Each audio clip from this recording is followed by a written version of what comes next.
Welcome to Techie Dialogue.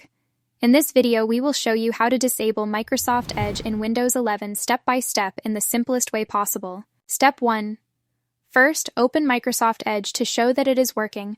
Once confirmed, close the browser, then open Task Manager by right-clicking the taskbar and selecting it. In Task Manager, search Microsoft Edge, select it, and click End Task to make sure the browser is fully closed before disabling it. Step 2. Next, go to the search bar, type Microsoft Edge, right-click on it, and select Open File Location. Then right-click on the application in the folder and choose Open File Location again to go directly to the main Edge folder where the program files are kept. Step 3. Now rename the Edge folder to disable it. You can press F2 or right-click and choose Rename, then add characters like Disabled at the beginning of the folder name. This prevents Windows from launching the application. Step 4. After renaming, try opening Microsoft Edge. You will see that it no longer launches, meaning the application is now successfully disabled. This is a simple way to shut off Edge without uninstalling it. Step 5.